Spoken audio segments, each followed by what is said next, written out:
이것이 어떻게 해서 드러났느냐. 이영선 행정관부터 시작을 하네요. 예, 그렇습니다. 저렇게 탄핵 심판에서 너무나 단호하게 말할 수 없다라고 했는데 네. 말할 수 없었던 이유가 있었습니다. 실제로 이 이영선 행정관 같은 경우에는 박 전 대통령을 그 후보 시절부터 보좌를 했던 사람이거든요. 그렇죠. 네. 그러면서 청와대까지 들어갔고 검찰은 사실상 이영선을 이 박 전 대통령과 최순실 사이의 메신저 역할을 한 걸로 보고 굉장히 주의 깊게 수사를 했습니다. 예. 그러던 과정에서 한 가지 단서가 나왔는데 이 세월호 당일에 4월 16일 오후 1시경에 그 강남에 있는 서울 압구정역 인근에 있는 백화점 김밥집에서 이제 식사를 하고 점심 식사를 하고 결제한 내역을 발견해낸 겁니다. 이영선 예. 행정관이 그 시간에 그곳에서 밥을 먹었다는 얘기인데 예. 그럼 왜 먹었냐? 확인을 해보니까 바로 그 인근에 최순실의 집이 있었고요. 예. 그리고 나서 그 남산 1호 터널을 통해서 이제 이동했던 흔적들이 발견이 된 겁니다. 예. 그러니까 사실상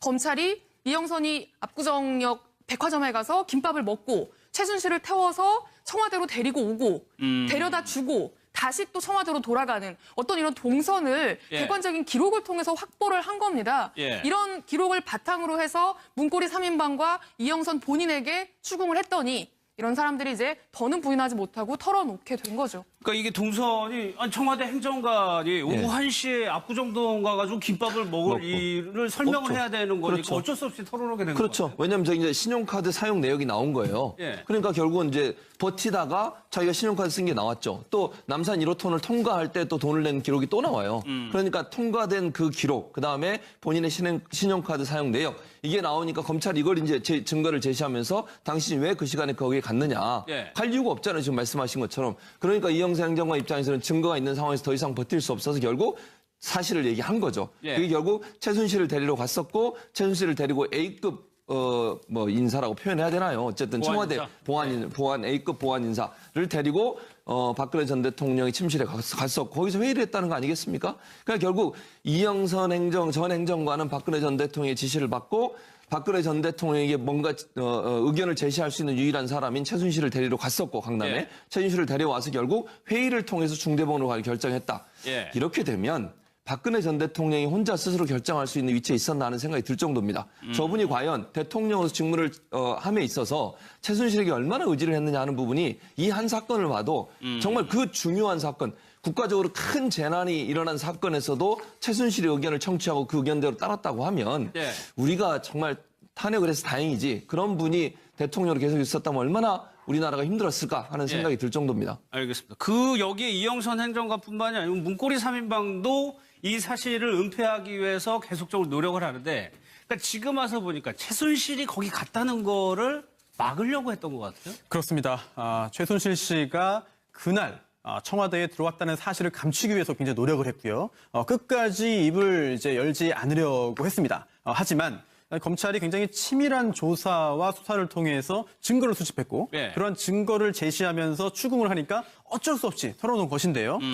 특히 이제 이른바 문고리 3인방은 이제 세월호 7시간 동안에 박근혜 전 대통령의 당시 행적이 드러날까 봐 굉장히 전전긍긍하고 있었다. 예. 그리고 또 무엇보다 최순실 씨가 그날 그 시간에 청와대에 들어왔다는 점을 이제 비밀로 계속 네. 유지하고 싶었다라고 하는데요. 검찰이 굉장히 여러 가지 수사를 통해서 증거를 제시해서 입을 열게 한 점은 굉장히 성공적으로 볼 수 있겠고요.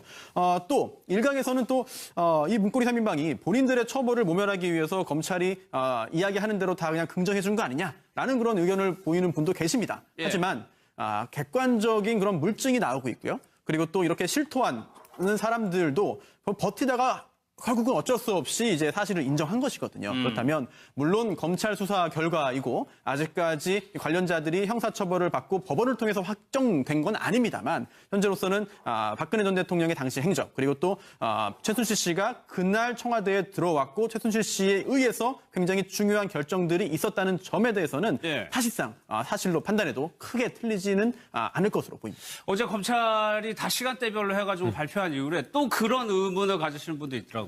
김장수 실장에게 전화를 한 게 한 10시 한 20분 정도 되는데 네. 최순실 씨가 오기까지 4시간 동안 그러면은 청와대 관저 안에서는 뭐가 있었던 거죠? 아무것도 안 한 걸로 지금 돼 있거든요. 네, 사실은 저희가 세월호 7시간 동안 박근혜 전 대통령이 무엇을 했느냐라는 부분에 초점을 맞춰서 그 부분에 대한 진실을 구해야 된다라고 이야기를 많이 했었는데요. 예. 사실 지금 드러난 상황을 보게 되면 박근혜 전 대통령이 뭘 한 것이 아니라 아무것도 하지 않은 것이 진실이었다라는 것이 이번에 밝혀진 것 같습니다.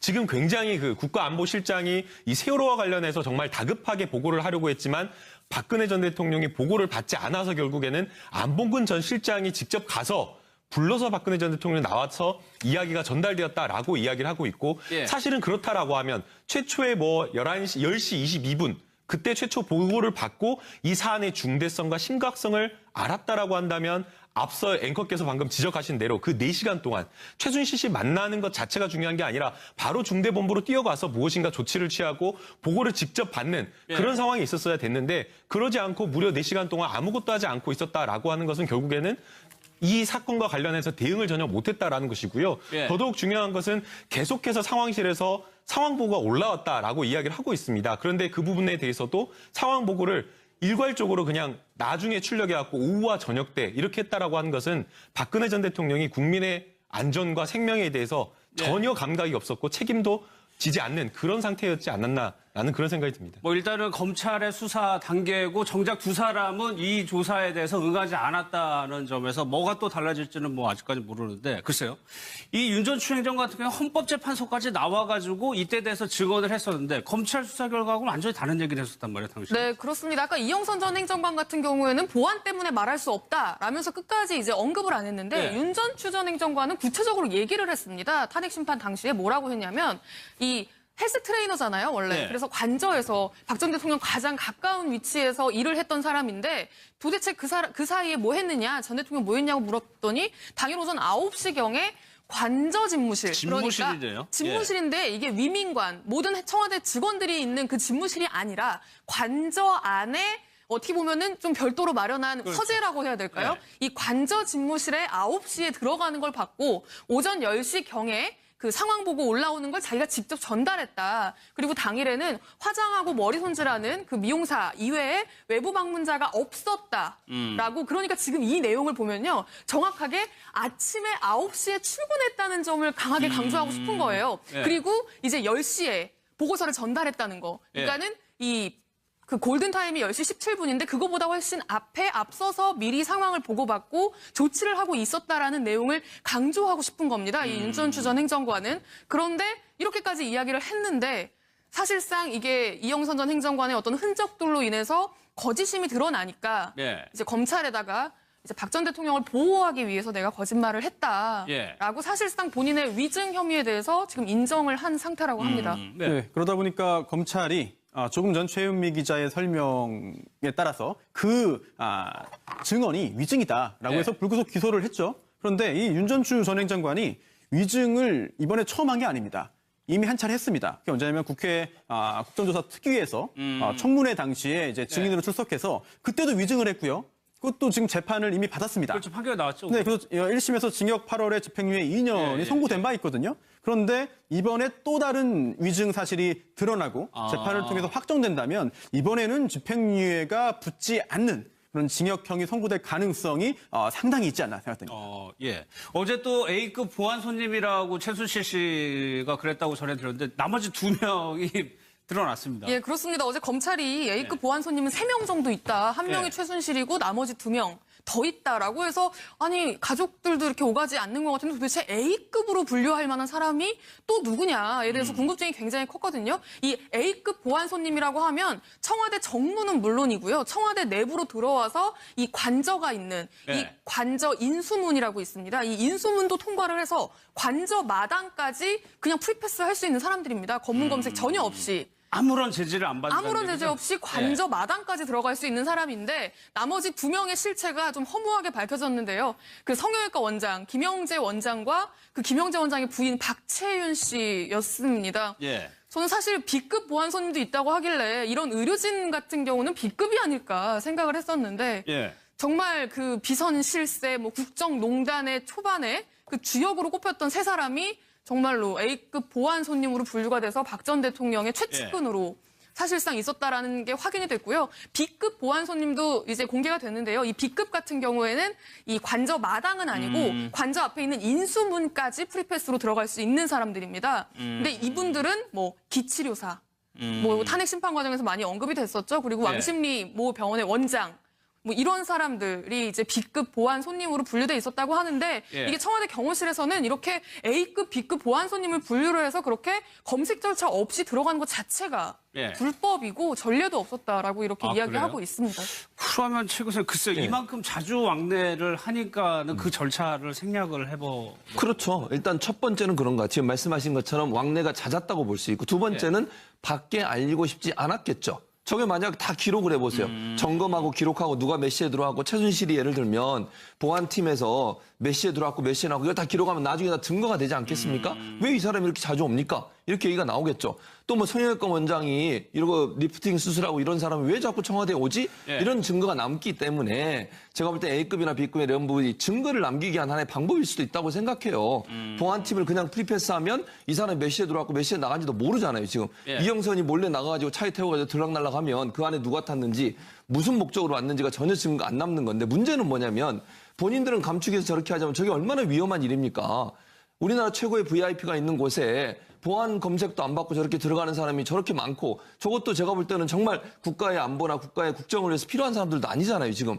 저런 사람들이 저렇게 아무런 검색 절차도 없이 들락날락 했다고 하면 혹시나 잘못된 일이 생겼으면 어찌할 뻔했습니까? 그러니까 본인의 어떤 그 뭐 치부랄까요? 이런 부분을 감추기 위해서 청와대 보안 시스템 자체를 무력화시키는 그런 행동을 지금 박근혜 전 대통령과 그 측근들이 했다고밖에 볼 수 없는 것이죠. 알겠습니다. 이 조사에 대해서 최순실 씨가 조사에 응하지 않았다고 검찰은 밝혔는데 입장을 좀 냈어요. 네. 전혀 사실이 아니라. 이경재 변호사를 통해서 입장을 발표를 했는데요. 크게 세 가지 내용을 이야기를 했습니다. 첫 번째는 검찰에서 이야기를 하고 있는 이 5인 회의. 검찰에서는 이 5인 회의에서 단순하게 이런 문제만 논의를 한 것이 아니라 교육, 문화, 뭐 외교까지 심지어는 이런 국가의 중대사를 결정을 했다라고 이렇게 이야기를 했는데 이경재 변호사는 전혀 사실이 아니다라고 이야기를 했고요. 그러면서 강조를 한 것이 최순실 씨는 이런 어떤 박근혜 전 대통령의 뭐 정책과 관련되는 부분을 도와준 사람이 아니라 사적인 부분에 조력을 한 사람이다라고 하면서 이 부분을 박근혜 전 대통령의 주장과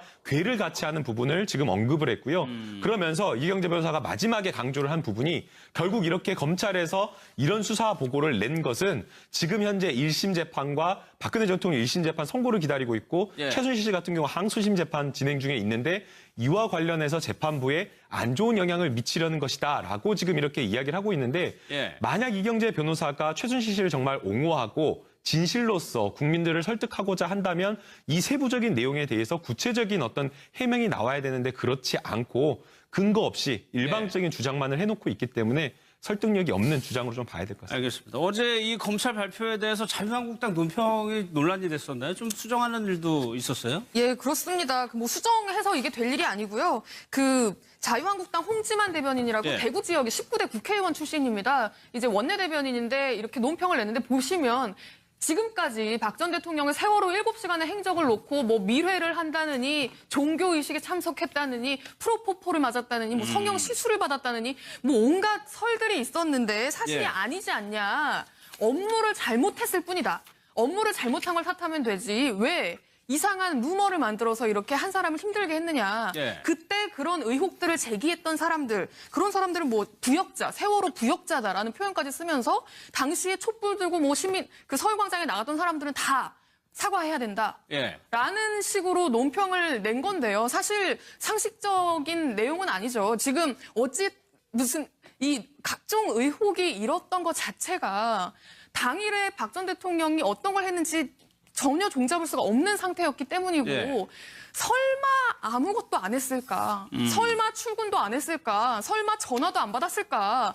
정말 뭔가 다른 숨기고 싶은 중요한 일을 하지 않았을까? 라는 합리적인 어떤 추론에 근거해서 그런 의혹들이 나온 거였잖아요. 그런데 정말 어떤 의혹도 아니고 정말 설마 이건 아니겠지 했던 아무것도 안 하고 침실에서 그냥 쉬고 있었다라는 사실이 지금 사실로 드러난 건데 그러면 이건 사실 더 창피한 일일 수도 있는 거거든요. 그간 제기됐던 의혹들보다도 더 창피한 일일 수 있는 건데 여기다 대고 그 의혹을 제기했었던 사람들은 반성해라라는 논평을 내는 것 자체가 굉장히 국민 시각하고는 맞지가 않는 거죠. 그래서 일부 수정하는 해프닝도 있었는데 결국 오늘 아침에 김성태 원내대표가 직접 나서서 이거는 정말 잘못된 일이다. 이거는 당 공식 논평이 아니라 개인 논평이고 이거 잘못된 일이고 국민에게 뭐 사과하겠다, 잘못했다라는 내용의 어떤 입장을 밝혔습니다. 그러니까 집무실에 있지 않았다는 것 자체가 잘못된 거라고 이제 수정을 해가지고 예, 그렇습니다. 원내대표가 바로 잡았다는 얘기입니다. 보고를 받지 않아서 결국에는 안봉근 전 실장이 직접 가서 불러서 박근혜 전 대통령이 나와서 이야기가 전달되었다라고 이야기를 하고 있고 사실은 그렇다라고 하면 최초의 10시 22분 그때 최초 보고를 받고 이 사안의 중대성과 심각성을 알았다라고 한다면 앞서 앵커께서 방금 지적하신 대로 그 4시간 동안 최순실 씨 만나는 것 자체가 중요한 게 아니라 바로 중대본부로 뛰어가서 무엇인가 조치를 취하고 보고를 직접 받는 그런 상황이 있었어야 됐는데 그러지 않고 무려 4시간 동안 아무것도 하지 않고 있었다라고 하는 것은 결국에는 이 사건과 관련해서 대응을 전혀 못했다라는 것이고요. 더더욱 중요한 것은 계속해서 상황실에서 상황 보고가 올라왔다라고 이야기를 하고 있습니다. 그런데 그 부분에 대해서도 상황 보고를 일괄적으로 그냥 나중에 출력해갖고 오후와 저녁 때 이렇게 했다라고 하는 것은 박근혜 전 대통령이 국민의 안전과 생명에 대해서 전혀 감각이 없었고 책임도 지지 않는 그런 상태였지 않았나라는 그런 생각이 듭니다. 뭐 일단은 검찰의 수사 단계고 정작 두 사람은 이 조사에 대해서 응하지 않았다는 점에서 뭐가 또 달라질지는 뭐 아직까지 모르는데 글쎄요. 이 윤 전 추행정 같은 경우 헌법재판소까지 나와가지고 이때 대해서 증언을 했었는데 검찰 수사 결과하고는 완전히 다른 얘기를 했었단 말이에요, 당신. 네, 그렇습니다. 아까 이영선 전 행정관 같은 경우에는 보안 때문에 말할 수 없다라면서 끝까지 이제 언급을 안 했는데 윤 전 추 전 행정관은 구체적으로 얘기를 했습니다. 탄핵 심판 당시에 뭐라고 했냐면 이 헬스 트레이너잖아요, 원래. 그래서 관저에서 박 전 대통령 가장 가까운 위치에서 일을 했던 사람인데 도대체 그 사이에 뭐 했느냐, 전 대통령 뭐 했냐고 물었더니 당일 오전 9시경에 관저 집무실. 집무실이래요? 그러니까 집무실인데 이게 위민관, 모든 청와대 직원들이 있는 그 집무실이 아니라 관저 안에 어떻게 보면은 좀 별도로 마련한 서재라고 해야 될까요? 이 관저 집무실에 9시에 들어가는 걸 받고 오전 10시경에 그 상황 보고 올라오는 걸 자기가 직접 전달했다. 그리고 당일에는 화장하고 머리 손질하는 그 미용사 이외에 외부 방문자가 없었다라고. 그러니까 지금 이 내용을 보면요. 정확하게 아침에 9시에 출근했다는 점을 강하게 강조하고 싶은 거예요. 그리고 이제 10시에 보고서를 전달했다는 거. 그러니까는 그 골든타임이 10시 17분인데 그거보다 훨씬 앞서서 미리 상황을 보고받고 조치를 하고 있었다라는 내용을 강조하고 싶은 겁니다. 이 윤 전 추 전 행정관은. 그런데 이렇게까지 이야기를 했는데 사실상 이게 이영선 전 행정관의 어떤 흔적들로 인해서 거짓임이 드러나니까 이제 검찰에다가 이제 박 전 대통령을 보호하기 위해서 내가 거짓말을 했다라고 사실상 이것이 어떻게 해서 드러났느냐. 이영선 행정관부터 시작을 하네요. 예, 그렇습니다. 저렇게 탄핵 심판에서 너무나 단호하게 말할 수 없다라고 했는데 말할 수 없었던 이유가 있었습니다. 실제로 이 이영선 행정관 같은 경우에는 박 전 대통령을 그 후보 시절부터 보좌를 했던 사람이거든요. 그러면서 청와대까지 들어갔고 검찰은 사실상 이영선을 이 박 전 대통령과 최순실 사이의 메신저 역할을 한 걸로 보고 굉장히 주의 깊게 수사를 했습니다. 그러던 과정에서 한 가지 단서가 나왔는데 이 세월호 당일에 4월 16일 오후 1시경에 그 강남에 있는 서울 압구정역 인근에 있는 백화점 김밥집에서 이제 식사를 하고 점심 식사를 하고 결제한 내역을 발견해낸 겁니다. 이영선 행정관이 그 시간에 그곳에서 밥을 먹었다는 얘기인데 그럼 왜 먹었냐? 확인을 해보니까 바로 그 인근에 최순실의 집이 있었고요. 그리고 나서 그 남산 1호 터널을 통해서 이제 이동했던 흔적들이 발견이 된 겁니다. 그러니까 사실상 검찰이 이영선이 압구정역 백화점에 가서 김밥을 먹고 최순실을 태워서 청와대로 데리고 오고 데려다 주고 다시 또 청와대로 돌아가는 어떤 이런 동선을 객관적인 기록을 통해서 확보를 한 겁니다. 이런 기록을 바탕으로 해서 문고리 3인방과 이영선 본인에게 추궁을 했더니 이런 사람들이 이제 더는 부인하지 못하고 털어놓게 된 거죠. 그러니까 이게 동선이 청와대 행정관이 오후 1시에 압구정동 가가지고 김밥을 먹을 일을 설명을 없죠. 해야 되는 거니까 그렇죠. 어쩔 수 없이 토론하게 된 거예요. 그렇죠. 왜냐하면 저기 이제 신용카드 사용 내역이 나온 거예요. 예. 그러니까 결국은 이제 버티다가 자기가 신용카드 쓴 게 나왔죠. 또 남산 1호선을 통과할 때 또 돈을 낸 기록이 또 나와요. 그러니까 통과된 그 기록, 그 다음에 본인의 신용카드 사용 내역 이게 나오니까 검찰이 이걸 이제 증거를 제시하면서 당신이 왜 그 시간에 거기에 갔느냐. 예. 갈 이유가 없잖아요. 지금 말씀하신 것처럼. 그러니까 이영세 행정관 입장에서는 증거가 있는 상황에서 더 이상 버틸 수 없어서 결국 사실을 얘기한 거죠. 예. 그게 결국 최순실을 데리러 갔었고 최순실을 데리고 A급 인사라고 표현해야 되나요? 어쨌든 보안 청와대 인사? 보안 A급 보안 인사를 데리고 박근혜 전 대통령이 침실에 갔었고 거기서 회의를 했다는 거 아니겠습니까? 그러니까 결국 이영선 전 행정관은 박근혜 전 대통령의 지시를 받고 박근혜 전 대통령에게 뭔가 의견을 제시할 수 있는 유일한 사람인 최순실을 데리러 갔었고 강남에 예. 최순실을 데려와서 결국 회의를 통해서 중대본으로 가기 결정했다. 예. 이렇게 되면 박근혜 전 대통령이 혼자 스스로 결정할 수 있는 위치에 있었나 하는 생각이 들 정도입니다. 저분이 과연 대통령으로서 직무를 함에 있어서 최순실에게 얼마나 의지를 했느냐 하는 부분이 저게 만약 다 기록을 해보세요. 점검하고 기록하고 누가 몇 시에 들어왔고 최순실이 예를 들면 보안팀에서 몇 시에 들어왔고 몇 시에 나오고 이거 다 기록하면 나중에 다 증거가 되지 않겠습니까? 왜 이 사람이 이렇게 자주 옵니까? 이렇게 얘기가 나오겠죠. 또 뭐 성형외과 원장이 이러고 리프팅 수술하고 이런 사람이 왜 자꾸 청와대에 오지? 예. 이런 증거가 남기 때문에 제가 볼 때 A급이나 B급의 이런 부분이 증거를 남기기 위한 하나의 방법일 수도 있다고 생각해요.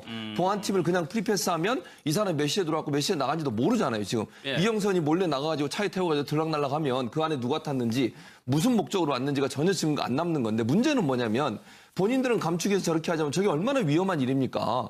우리나라 최고의 VIP가 있는 곳에 보안 검색도 안 받고 저렇게 들어가는 사람이 저렇게 많고 저것도 제가 볼 때는 정말 국가의 안보나 국가의 국정을 위해서 필요한 사람들도 아니잖아요, 지금. 네. 저런 사람들이 저렇게 아무런 검색 절차도 없이 들락날락 했다고 하면 네. 혹시나 잘못된 일이 생겼으면 어찌할 뻔했습니까? 그러니까 본인의 어떤 치부랄까요? 이런 부분을 감추기 위해서 청와대 보안 시스템 자체를 무력화시키는 그런 행동을 지금 박근혜 전 대통령과 그 측근들이 했다고밖에 볼 수 없는 것이죠. 알겠습니다. 이 조사에 대해서 최순실 씨가 조사에 응하지 않았다고 검찰은 밝혔는데 입장을 좀 냈어요. 네. 전혀 사실이 아니라. 이경재 변호사를 통해서 입장을 발표를 했는데요. 크게 세 가지 내용을 이야기를 했습니다. 첫 번째는 검찰에서 이야기를 하고 있는 이 5인 회의. 검찰에서는 이 5인 회의에서 단순하게 이런 문제만 논의를 한 것이 아니라 교육, 문화, 외교까지 심지어는 이런 국가의 중대사를 결정을 했다라고 이렇게 이야기를 했는데 이경재 변호사는 전혀 사실이 아니다라고 이야기를 했고요. 그러면서 강조를 한 것이 예. 최순실 씨는 이런 어떤 박근혜 전 대통령의 정책과 관련되는 부분을 도와준 사람이 아니라 사적인 부분에 조력을 한 사람이다라고 하면서 이 부분을 박근혜 전 대통령의 주장과 궤를 같이 하는 부분을 지금 언급을 했고요.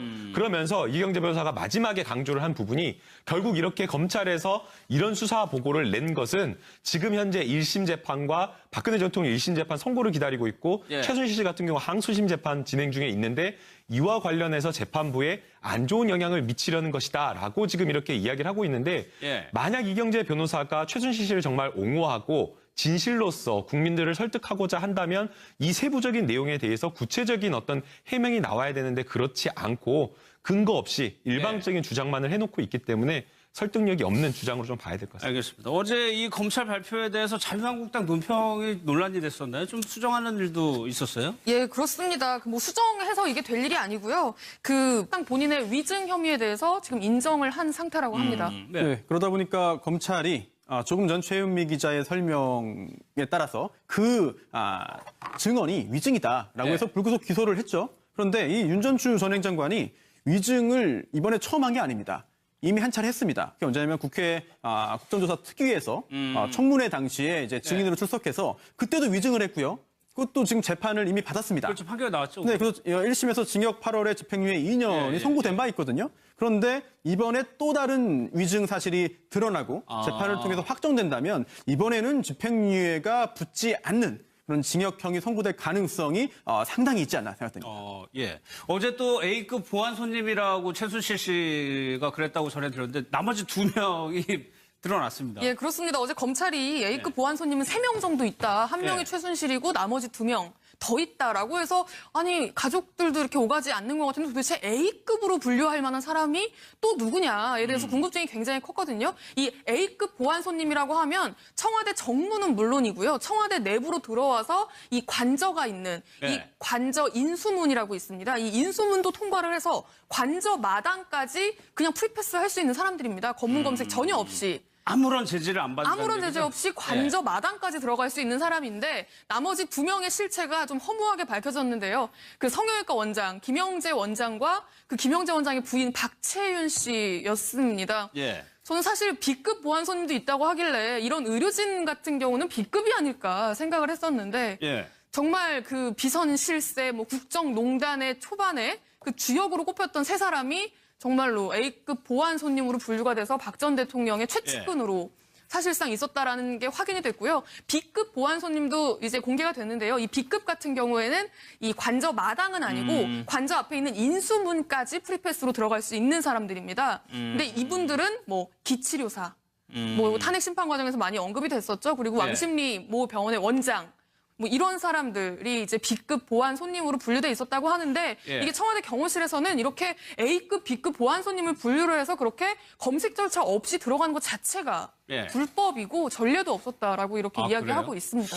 그러면 최고선 글쎄 이만큼 자주 왕래를 하니까는 그 절차를 생략을 그렇죠. 일단 첫 번째는 그런 것 같아요. 지금 말씀하신 것처럼 왕래가 잦았다고 볼 수 있고 두 번째는 밖에 알리고 싶지 않았겠죠. 이 한 사건을 봐도 정말 그 중요한 사건, 국가적으로 큰 재난이 일어난 사건에서도 최순실의 의견을 청취하고 그 의견대로 따랐다고 하면 예. 우리가 정말 탄핵을 해서 다행이지 그런 분이 대통령으로 계속 있었다면 얼마나 우리나라가 힘들었을까 하는 생각이 들 정도입니다. 알겠습니다. 그 여기에 이영선 행정관뿐만이 아니고 문고리 3인방도 이 사실을 은폐하기 위해서 계속적으로 노력을 하는데 그러니까 지금 와서 보니까 최순실이 거기 갔다는 거를 막으려고 했던 것 같아요. 그렇습니다. 최순실 씨가 그날 청와대에 들어왔다는 사실을 감추기 위해서 굉장히 노력을 했고요.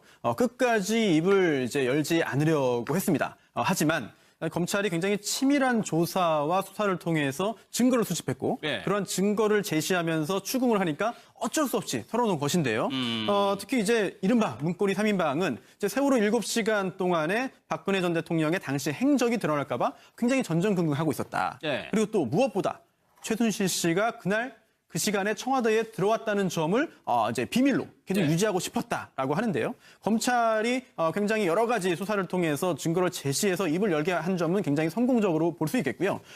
또 일각에서는 또 이 문고리 3인방이 본인들의 처벌을 모면하기 위해서 검찰이 이야기하는 대로 다 그냥 긍정해 준 거 아니냐라는 그런 의견을 보이는 분도 계십니다. 예. 하지만 객관적인 그런 물증이 나오고 있고요. 그리고 또 이렇게 실토하는 사람들도 버티다가 결국은 어쩔 수 없이 이제 사실을 인정한 것이거든요. 그렇다면 물론 검찰 수사 결과이고 아직까지 관련자들이 형사처벌을 받고 법원을 통해서 확정된 건 아닙니다만 현재로서는 박근혜 전 대통령의 당시 행적 그리고 또 최순실 씨가 그날 청와대에 들어왔고 최순실 씨에 의해서 굉장히 중요한 결정들이 있었다는 점에 대해서는 예. 사실상 사실로 판단해도 크게 틀리지는 않을 것으로 보입니다. 어제 검찰이 다 시간대별로 해가지고 발표한 이후에 또 그런 의문을 가지시는 분도 있더라고요. 김장수 실장에게 전화를 한 게 한 10시 한 20분 정도 되는데 네. 최순실 씨가 오기까지 4시간 동안 그러면은 청와대 관저 안에서는 뭐가 있었던 거죠? 아무것도 안 한 걸로 지금 돼 있거든요. 네, 사실은 저희가 세월호 7시간 동안 박근혜 전 대통령이 무엇을 했느냐라는 부분에 초점을 맞춰서 그 부분에 대한 진실을 구해야 된다라고 이야기를 많이 했었는데요. 예. 사실 지금 드러난 상황을 보게 되면 박근혜 전 대통령이 뭘 한 것이 아니라 아무것도 하지 않은 것이 진실이었다라는 것이 이번에 밝혀진 것 같습니다. 지금 굉장히 그 국가안보실장이 이 세월호와 관련해서 정말 다급하게 보고를 하려고 했지만 박근혜 전 대통령